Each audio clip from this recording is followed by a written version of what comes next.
Hi, welcome to cine talk. இன்னைக்கு update news என்னன்னு தெரியுமா? வடநாட்டில் நடந்த ஒரு விஷயம், உண்மையா நடந்த சம்பவம்.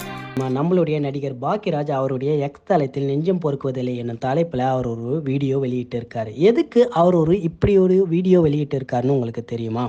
கோவை மாவட்டம் மேட்டுப்பாளையம் வனபத்திரகாளியம்மன் கோவில் பக்கத்தில் இருக்க பவானி ஆற்றில் அடிக்கடி நீர் மூழ்கி இறந்து போவதாக அங்கே இருக்கிற மக்களும் நம்ம பாக்கியராஜும் சொல்லியிருக்காரு. ஆனால் இது தற்செயலாக நடக்கலை. அங்கே இருக்கிற மக்கள் பவானி ஆற்றில் சில மர்ம நபர்கள் யாரும் இழுத்து கொலை பண்ணிட்டு இருக்காங்க சொல்கிறாங்க.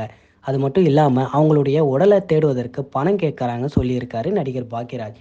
இப்போ இந்த கேஸை சோஷியல் மீடியாவில் இந்த நியூஸை பரபரப்பை ஏற்படுத்தியிருக்கு. பாக்கியராஜ் இந்த குற்றச்சாட்டின் அடிப்படையாக வச்சு தான் கோவை மாவட்டம் இருக்கிற காவல்துறை இந்த கேஸை எடுத்திருக்காங்க. அதன்படி பார்த்தீங்கன்னா பவானி ஆற்றில் இது போன்ற கொலை எதுவுமே நடக்கலைன்ட்டு காவல் நிலையத்தில் எந்த கேஸுமே பதிவாகலை. இதனால் என்ன தெரியுதுன்னா 2022ஆம் ஆண்டு 2023ஆம் ஆண்டு எந்த உயிர் சேதமும் ஏற்படலைன்ட்டு காவல் நிலையத்தில் அங்கே இருக்கிற காவல்துறை சொல்லியிருக்காங்க. கடந்த ஆண்டு 2022ஆம் ஆண்டு பவானி ஆற்றில் எதிர்பாராத வகையில் ஏற்படுத்த விபத்து மட்டும் பார்த்தீங்கன்னா 20 பேர் இறந்துருக்காங்க.